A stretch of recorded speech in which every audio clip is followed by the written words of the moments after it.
Okay, it's Toby from Heavyweight MMA today with professional coach and previous fighter, Mr. Troy Tukuniu. How are you, brother? Yeah, good thing. Toby, how you going, bro? Been a minute. Yeah, man, it's been a while.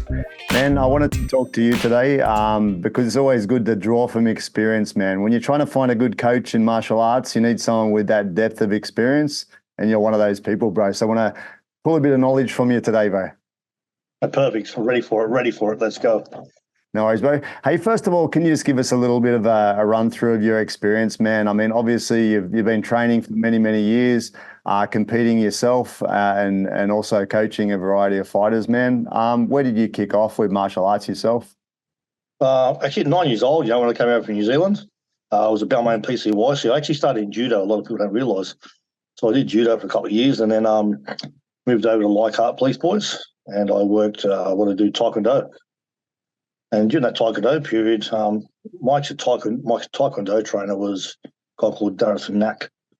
Okay, he was actually Cambodian, and he'd done a lot of Muay Thai, so he introduced me to Muay Thai at the time as well. And I continued that. I got a black belt in taekwondo, and during that period, the boxers downstairs didn't have any sparring partners, so I was asked to go down there and do a bit of work, and then I fell into boxing. So, yeah. Bro, when you moved from taekwondo to boxing, did you go in there with your hands down and just get smashed for a while, or what? No, I was lucky when they asked me. It's funny, most people would, I guess. When they asked me to come down and spar, I was lucky I had that bit of Thai boxing experience behind me. So, I actually had a pretty high guard, to be honest. I was very lucky because the guys I was sparring were, Rick Timpiri, two-time Olympic captain, Philip Swain's Australian champion. A lot of good guys, Jim McGough, Wayne Maines, who could have been anything. So, yeah. And bro, from there, did you kind of swing then more towards boxing because you felt that kind of suited your style? No, I did a bit of boxing initially, but I got more into Thai boxing, to be honest. I had a fair few fights, originally back in Muay Thai days, and I really loved that sort of stuff. Obviously blood sport was around and stuff like that. So I was G'd up thinking I was Van Damme and Tongpo. So, yeah, done that. And then got into boxing after that when I went to a gym called John McColl's Glebe State Boxing Gym, which is to me, was an OG of boxing gyms in Sydney, to be honest. How is it, man? Like these movies like Bloodsport and that really inspired like a whole generation to go and learn something, that the sort of mystique of Thai boxing and all that, yeah? Yeah, it was, yeah. Kickboxing was big at the time, but I can be straight up the more violent, I think it was, with the Thai boxing, the elbows and these. I've been a bit of a street kid as well, growing up. I sort of suited, I guess, at the time, my lifestyle. Is that why you kicked off to begin with? Because you wanted to be able to take care of yourself in a rough sort of environment? Yeah. Yeah, definitely. I was brought up. Part of my life was in Auckland. Back in the late 70s. Sort of mid to late 70s and that, and then early 80s before I come back to Australia. It was pretty rough. As my dad, my dad's Polynesian, my mum's Irish, so I never really fit in. I was in a very, very black area, very Polynesian area. I'm white, so I was always getting in the street fights and all that, blah blah, because of my colour. And the same thing happened when I came back to Australia. I was in a very white area. My dad's black, and I didn't sort of identify. And I was always getting my back up, I guess, and defending myself or defending my dad or whatever. Who I was, to be honest. Yeah, bro. Your father was Niuean, is that right? Yes, he is. Yeah, he's Niuean. Yeah. Yeah. Nice, bro. Do you have much of that culture in you, bro? Like, did you get to learn much about the Niuean culture? Because you're in New Zealand, Australia, it's hard to sort of be really exposed to it. Yeah, to be honest, I'm very blessed, actually. My grandfather, Masini Tukuniu, was very big into Polynesian arts and Polynesian culture. Till the day he died, God bless him, he was teaching arts in Auckland and the universities. So I was actually brought up Polynesian, to be honest with you. So, yeah. I'm actually still studying the language now, Niuean language. It's one of the lost languages. So you can get on Audible and all that, and I've downloaded a little thing trying to practice it still. And yeah, I was very much brought up Polynesian, to be honest. That's cool, man. Actually, strangely enough, something you wouldn't know, bro. I did one of those DNA tests, and I'm apparently 3% Pacific Islander. So that was kind of a surprise to me, bro. Well, as you know, we trained together, mate, for a while there, for a fair bit. Maybe I caught it off you. Yeah, well, maybe that's why he was so good and strong, I guess. Right? So back into the training, bro. So you've just gotten into a few Thai boxing fights and that. Tell us like where else you kind of trained throughout your time training and fighting and that. I went to Thailand, well, a lot of people don't know I went to France as well, done a bit there. Obviously New Zealand, done a bit there. Yeah, been to 3 other countries out throughout the world. I've been blessed with it. So, yeah, but mostly, a lot of it was obviously Australia, back in the day. Bro, I know you've had some sort of association with some pretty famous trainers. I mean, I think I heard you mention Johnny Lewis before and Chuk Fei, etc. What are some of the coaches that you've had in your life over the years that have kind of had the biggest influence on you? Yeah, it was actually Terry Lewis. So Johnny and Terry did work together. Yeah. They're no relation, but Terry did work with Kloss Zoo. Yeah. So he was a basis of my boxing background and where I am today, to be honest. And a great strength and conditioning coach called Billy Sparsis. He was phenomenal. He's the one who taught me my footwork and actually how to sit on my punches. And he actually taught me my pad work, to be honest. I've got to owe a lot to Billy, actually. Funny enough, I caught up with him today and had a coffee in Glebe. And, he still moves. He still looks unreal. He's 70 years old, nearly 70 years old, 67. And still trains hard, man. I've got to put a lot to him. Chuk Fei. When it came to the Thai boxing, it's actually a guy called Albert Brunt. He was from that Lolo era back in New Zealand. Yep.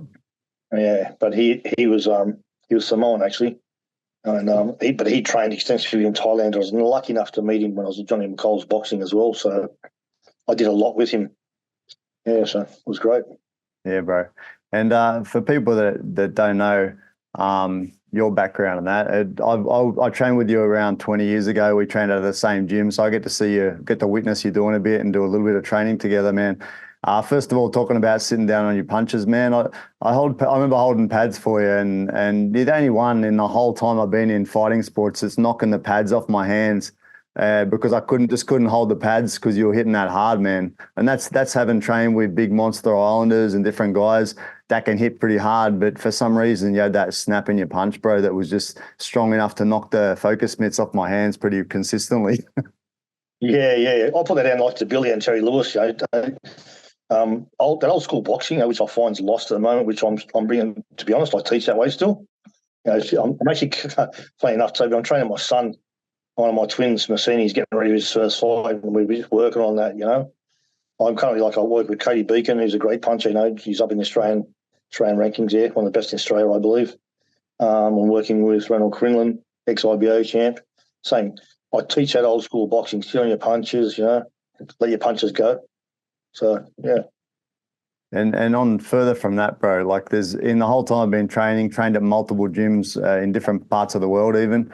And there's 2 guys that I can think of that are almost, you'd say you guys are crazy because you just can train so hard. I just remember back in Sydney, you'd be out riding your bike or doing a run. You'd come back, pump the weights. You'd take a few PTs. Then you'd go train yourself. Like you just unstoppable energy, bro. Like what is it that makes someone like that? Because honestly, you and one of my other mates are the only people I've ever seen like that. And I've been around professional fighters. I've never seen anyone other than you two that possess that drive that just can't stop. Is there something inside you that just pushes you, or what? Yeah. Well, and this is nothing against my parents. They were doing their best, right? I never felt I was good enough at anything. Like I'll be honest, I remember I was actually a really good beach sprinter. So I was running in West Sydney, Leichhardt and Glebe and that. And I remember going out and winning a state title in beach sprinting. And it was one of the only things they turned up to. And they said, yeah, you came second. I said, no, I won. It sort of shattered me at a young age as well. That was, I was in the nippers. It was 12 years old, 13 years old, I sort of carried that with me. And then it carried further on when I played rugby. I was actually a pretty decent rugby union player. Having dad who was an Islander and a Kiwi, I had no choice. Same thing. I scored a winning try in the grand final. They said, this guy, Corey Mulholland, what a try that was down the side, ran through all these people. I said, that was me. So I never felt good enough. So I've always wanted to be the best of the best. Even at this age, I'm 52 this year in September. I still push myself now. I'm still doing that same shit I was doing back then. Funny enough, talking about bike riding, I did a 60K today. I felt unreal. I've done it for a while, but again, it was just there. The other week, my car broke down 20 k's out of a place on the Central Coast. I broke down Mooney Bridge. I had to get the carry on. So bang, me, backpack on, started marching it, got it done. Yeah. Bro, you're like a bit like a Goggins character, bro. I think if you documented it all, you'd be just the same. And one time I remember the story anyway, that you jumped in the plane, took your bike, went down from Sydney down to Melbourne, and then just jumped out, put your bike together, and rode back to Sydney from Melbourne. What's that sort of distance, bro? What's that distance? It was a 1,000K ride, so and we did it over. It was me and two other blokes. They were pretty decent cyclists, and one was a decent cyclist and one was a decent triathlete. But I couldn't let them beat me, So anyway, I came on this ride with them. We did 1,000 Ks.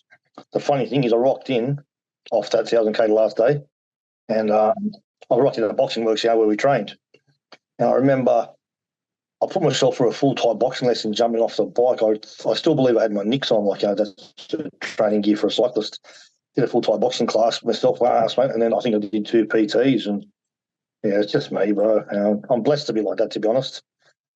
Even at this age, I still have to be the best. I still got to be the best. And I want to go to my grave, and I'll move like I still do, and be coaching like I still do.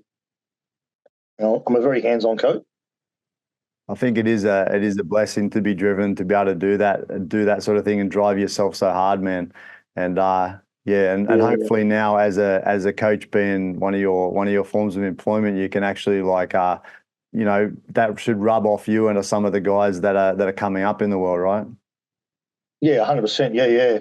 And actually, funny enough, I'm breaking into that mentoring field as well, and the mindset coach stuff. So I'm going to be doing some seminars and talks soon, and that's the next facet of my business, to mix in with what I do as a coach. I want to go and see fighters who are struggling, or even general day people, and just tell them how I did it and got through some really difficult times in life, whether it was an endurance event. I've done ultra marathons. I don't know if you remember, I was doing that as well. We ran the 6-foot track, which is the 10 hardest runs in the world.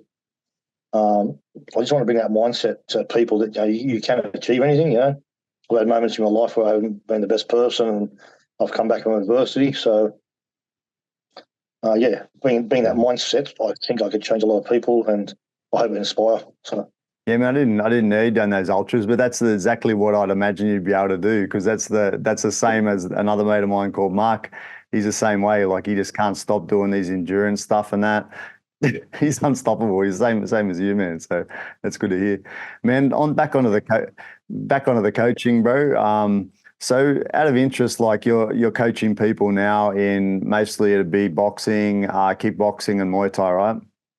Yeah, correct. Yeah, but sorry, go ahead. Sorry. I was just going to say, what sort of, like, when you're starting to coach someone, if they're from scratch, like, what are the sort of key things you focus on, man, like on building a fighter from scratch? I know you do work with guys that are already established fighters, but if you're building someone from scratch, what sort of things would you focus on? Footwork, your attack and your defense, no matter what combat sport you do, I believe, same as wrestling, your footwork gets you in and out. We trained in, I call it the OG gym for MMA back in the day, with Larry Papadopoulos and Boxing Works. I always noticed it was always footwork for me. Footwork, you can get into trouble. So you can get out of trouble, and you can attack. You can do whatever you want, and just keep it really basic. And I know it gets boring because people see all these Instagram videos and people always wearing fancy stuff. But even me now, I'm still learning. When I go to like Jason Lang, for instance, or even my coach Terry Lewis, I put the white belt back on and I go back to basics. If it's something I don't know, I practice it slow. I try not to practice it very fast. I try to feel it. I've got a big thing about feeling it, feeling how the technique is, making sure it's all right. Using the mirrors, a lot of people don't use mirrors anymore. They just shadow box freely. And I believe, and it's nothing against coaches, but how do I say it? We were taught, right? I'm going to be honest, we were taught how to teach as well. And we were taught how to fight properly, being very technical, making sure your jab's right, your cross is right, your knees and elbows, that sort of stuff, yeah. And then when you move on to working with some of these established guys, are you just pumping the same things, like trying to work back to the basics with them, or are you just trying to like polish what they're good at, or what? Yeah, good question. It depends who it is, Like I have this big thing about genetic makeup and mindset, and everyone's different. I don't train a taller guy, for instance, who's really experienced, the same as I train a shorter guy who's experienced. Yeah. I don't care how good you are. If you come and work with me, I do little tests. You might know I'm going to do tests. The stuff I do is test, and I'll go away and say, good, we're going to work on this. You're already good at that. Let's try and fix up your little, maybe readjust a few things, where you're not so good at stuff. Yeah, I like doing that. And just this popping into my head is Benny Regan, bro, up on the coast. He's looking pretty sharp. You posted something the other day. He was looking strongest I've seen him in your videos, man. Yeah, well, you know what? He actually said it. The last time we worked together, Benny and I have got this amazing relationship. I'm going to be honest, Toby. The kid reminds me of me when I was young. He's another guy who just runs, swims, can do anything. And we've had a good connection from day one. And yeah, he's going to be turning pro this year in boxing. I think, I know his mindset. He's going to do very good at it. I'm actually up on the Central Coast right now, to be honest. They're not far from where you were brought up. And we're doing a training camp at the moment. So there's myself, my son, Trent Daly, Benny Regan, a couple of other boys. So we just finished one, actually. But Benny's in tomorrow, Sunday, Monday with me. So, yeah. Have you had anything to do with Central Coast MMA at all, bro, while you're up there? The old Ross Pearson there? Ross Pearson and Jamie Malaki over there, bro? No, funny enough, I keep on bumping Ross and we've had chats. So I've been in there and just brought people in to train with him. Yeah, I haven't had much to do with it, but I actually would. Funny enough, talking about MMA, as you know, we're in that MMA gym and boxing work, so I've done a fair bit of stuff myself. So I'm pretty grounded in, especially the transition from stand up to takedowns and stuff. Funny enough, I still practice it myself, that. And I've been working at legacy gyms, the legacy BJJ gyms, and the gym Ukun, which are tied together. And they're getting ready to do their Wimp to Warrior program. It's like a corporate MMA show. They train like fighters. I don't care if it's corporate or not. So I'll be going in and doing MMA training with them and helping them out. So, yeah. Yeah, I think you'd get along with Ross, because he's also competed in boxing and he's kind of boxing based, right? Like he obviously stand up is a strong part of his game, and you see him train a lot of stand up with his guys. I've done a couple of sessions with him, and it's like it was just stand up stuff, Yeah.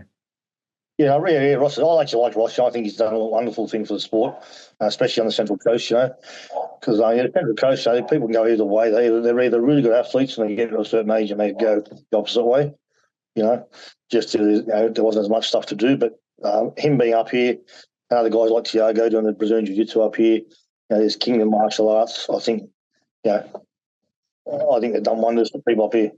Such a spin up, man. When I was young, there was just a little bit of kickboxing, like a tiny bit. And then I went away overseas and I come back and there's like MMA shows and Ross Pearson 5 minutes down the road. It's just crazy. The evolution of MMA and Thai boxing and that in Australia, Yeah, well, I've moved back to Sydney. I'm back in Glebe, where I grew up and that, but I still can never leave the coast, I'll be honest with you. I've got this fascination with it.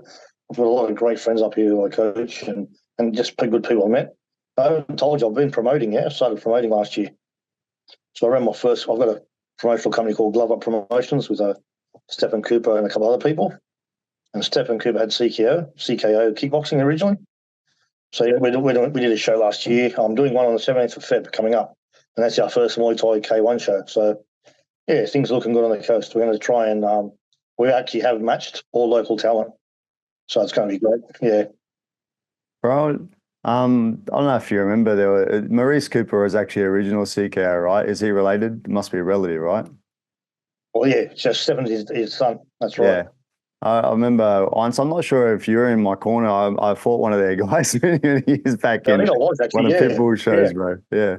Yes, I actually was in his corner. Yes, I was. Yeah, that's right. Wow. Yeah. You were very good, by the way, but I'm going to tell you, I've trained a lot of people. And I'm not saying, I always thought you were the higher caliber and you could have went much further than you did. Yeah. No, man, even though I didn't take it very far, bro, I always enjoyed it, and it definitely made me a stronger person for having trained like a bit of serious training and a bit of competition, man. I think every man should put themselves in a difficult position like that and do something hard, because life isn't always so hard. So sometimes, you need to put yourself in those uncomfortable positions to grow as a person, right? Exactly right. Yeah, and that's why I don't like people like sort of halfway mock, say traditional fighters or trainers mock these corporate shows. You know what? There's no difference. They're still stepping through those ropes. They've put themselves, whether it's 6 months training, 12 weeks, I don't know. Everyone's different. They're still doing the same thing. They're testing themselves. It's daunting, and I don't care how tough you are. I came from having this mad street fighting reputation. I was the best. I'd take on anyone. I got through those ropes and I just, man, like, whoa, this is different, Both people have trained, just you and them, So, yeah. So, Man, it's the mental aspect, right? Like if you just bump into someone on the street and you start to have an altercation, it's all right because it's kind of more natural. But when you know there's a date coming out, when you're going to get into a ring and fight another trained fighter, it's something different about it. It weighs on your mind. You got time to think about it. You got time to stress about it. You're trying to get prepared. It's a whole different thing. And it is a challenge. Your average person isn't going to have the balls to do that. That's the truth, man. And the people that do, should be applauded, whether it's just a one-off or whether it's a professional, 100%, I agree. Yeah. Like you said, like for me, the hardest thing right now is my son Massini. He's 18. He's one of my twin boys. I want to give gifted soccer players in Australia as a youth. Had scholarships and all that stuff. I believe could have went on to do further things. Just turned around one day and said, Dad, I want to box, And I said, oh, yeah, good, we'll train for soccer, He goes, no, Dad, I want to do what you did. I went, what? So right now, the hardest thing is being his trainer, because I've got to separate the father-son relationship at the time and be honest with him. But if he wasn't good enough, I'd be straight up to him and say, son, I can't train you. I'm not going to wear that duty of care because you're my boy. Plus what goes on in the fight game, It's a tough sport, but he keeps on proving me wrong. Yeah. But out of interest, like you're training your son, do you feel like you're more on the side of like trying to be a defensive, technically sound fighter just to protect his head a bit and stuff, or not, out of interest? No. I am covering probably more defence, in a way. But this kid was like me. He didn't mind being on the front foot, taking the ball up. He's very explosive, and he's got this short range punching power. It's quite scary and it's fast. So, if I can harness that with a defensive skill, I think he's going to be really good. Awesome, bro. And I wanted to ask you, like some of the other facets of training, like your like diet and weights training and all these things. Obviously, you used to smash the weights heaps, bro. You're still probably doing that, I'd imagine. How do you find that, or how do you feel that for like as part of a fighter's schedule, and how do you schedule it in, and what do you get people to train and that? Yeah, actually, schedule. Everyone's different. We've got to work around if they're at that working age. They've got to work around their lifestyle really, but they've got to at least do 4 runs as far as I'm concerned. Depending whether they're fighting amateur, I get them to do some sprint work as well, and more of the pros. I've still got that old school long run. Maybe some 400s chucked in, whatever during it. The weights and the body work definitely. I don't train like a bodybuilder. I sort of never have. I do the basics on the compound movements still. My squat, my bench, my bent over row, military press, straight leg deadlift, all that sort of explosive stuff. But on that as well, and I don't believe enough fighters do their natural, what they call, develop their body armor. So doing their calisthenics, their push-ups, their sit-ups, all their stomach work. They go in the gym a lot and do all this fancy stuff in the gym just to look good, I guess. I want to look good, but I don't put in the effort where it's really can be detrimental if you don't put in that body work, absorbing shots and stuff, having a hard body. Bro, talking about that, well, you just mentioned it, reminded me of talking to Nugget. Like, obviously, Nugget's a famous old school Muay Thai trainer. One of the best. I love him. He brought up about how the new age fighters just all want to look good on Instagram and that they don't actually want to put in the hard work, right? I agree with him. It's a lot of guys out there. I agree. Just with at the moment with all the fancy pad work going on. Yeah. I can teach it. People don't realise. I remember watching. Was it ringside? We got this tapes or videos from the States back years ago. Watching Jim Brown teach all that stuff that Mayweather does on the pads back then. More practice, it was real good, but it wasn't really realistic for what we were trying to do. Teaching. I think the basics work. You're bobbing, you're slipping, working your jab cross, your hook, your uppercuts. And just your defensive movements. Too many, I think, in reality, have you ever seen anyone throw a 20-punch combination? Yeah, that's the thing. It doesn't happen. Yeah. Yeah. It looks good. It's all tapping at the moment. It's like da da da da da da. Personally, if you came and fought me like that, I'd walk straight through you. Yeah. Yeah. I wouldn't be scared. It's no disrespect to anyone. I wouldn't be scared. I go, okay, cool. He's a peanut puncher. He's got a lot of salt but no pepper. Yeah. I want both. Yeah.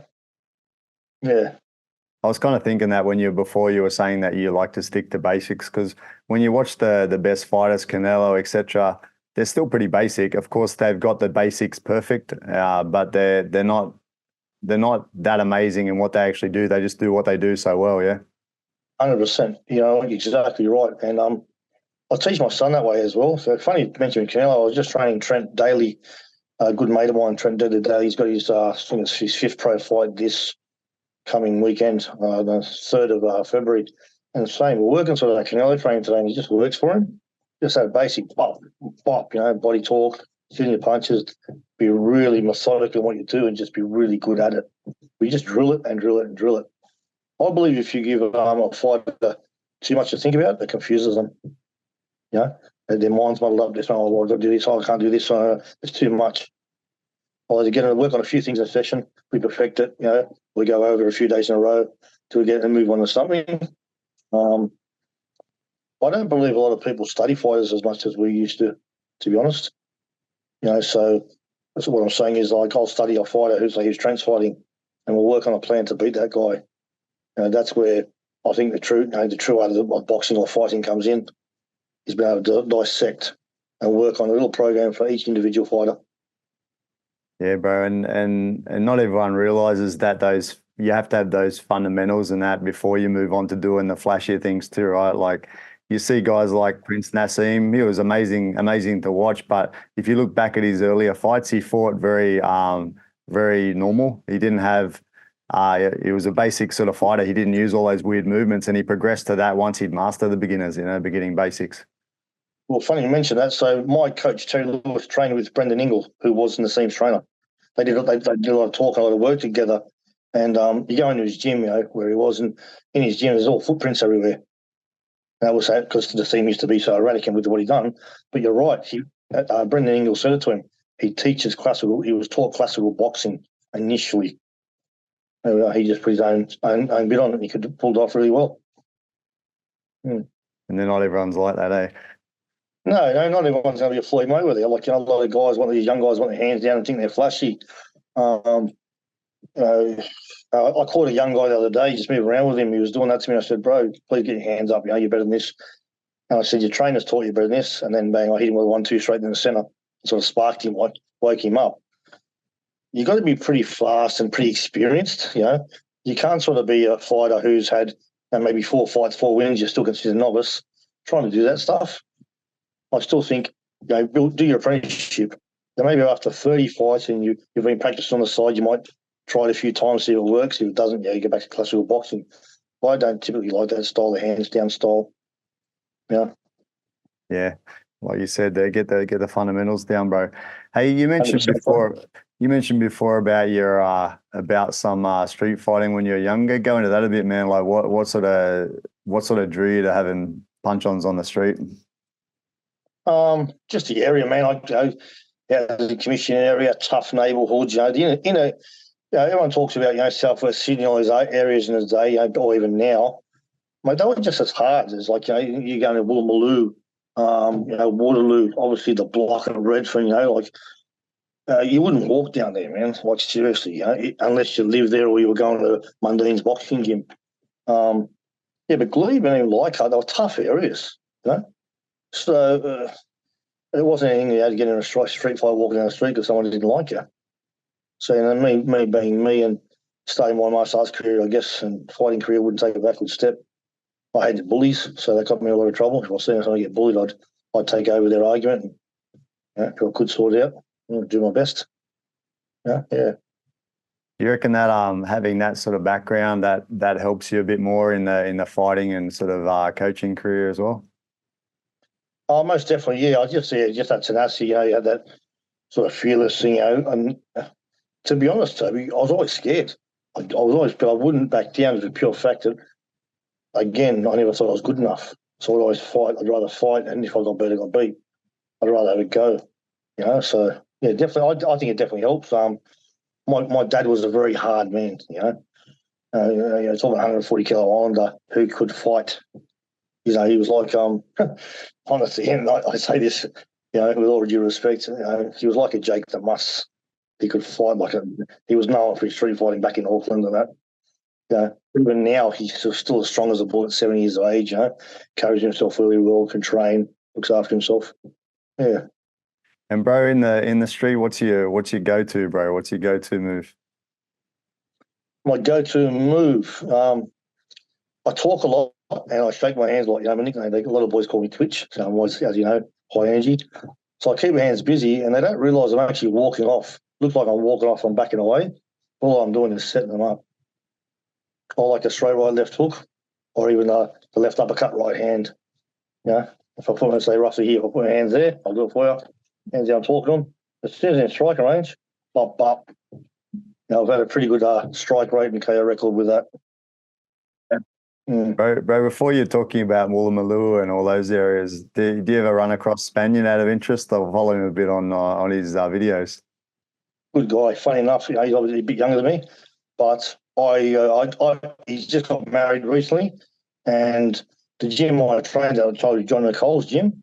So Spanian married John McCall's kid's sister. So I speak to the boys all the time. They always tell me what's going on.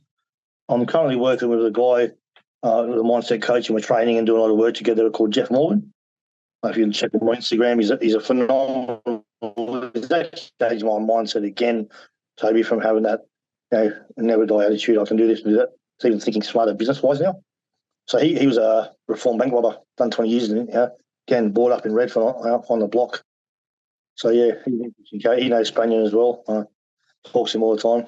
Yeah. I remember a little while back, Spanian was G'd up and he was training to have I think it was a kickboxing fight he was working towards with Peter Graham, right? He was training with Peter Graham and everyone was sort of getting pumped over it and that, but you could see in his movement that he had a lot of work to do to get to a decent, it takes time, right? Like he was training hard every day, but it takes time. And now I think he's realized that his better path right now is just to pump out the videos and that, but it would have been fun to see him fight.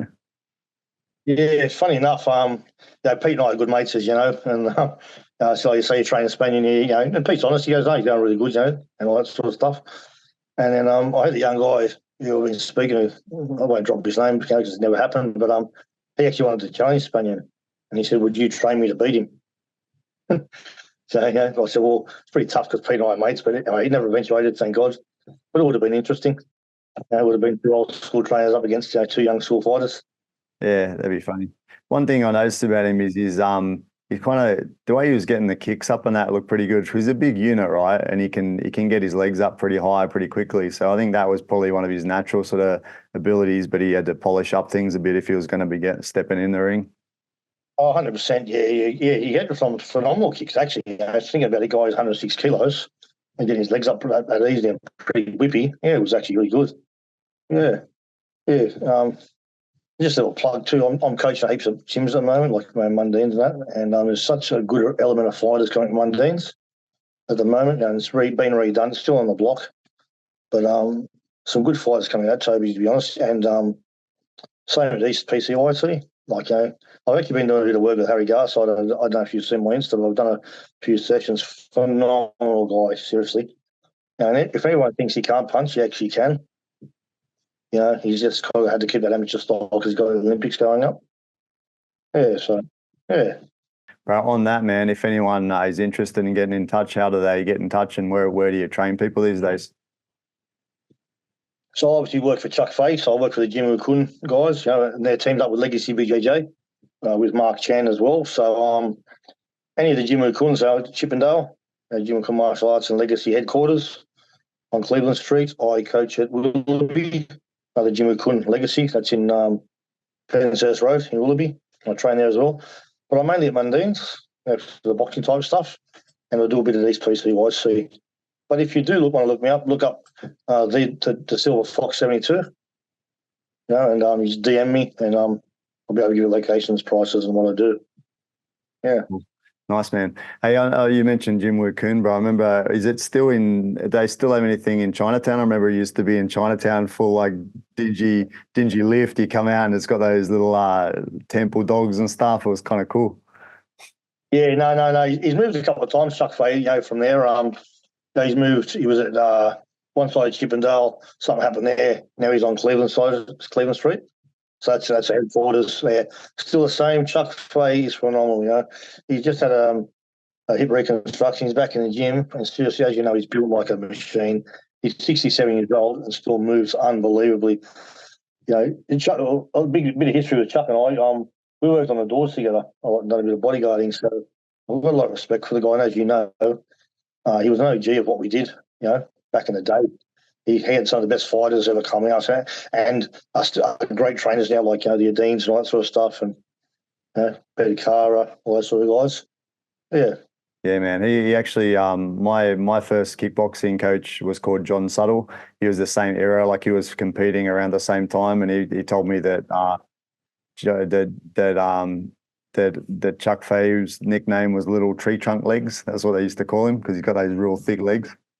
They're still the same. Like Sifu's got these tree trunk legs, especially when you think back, we think Asians, Chinese are skinny.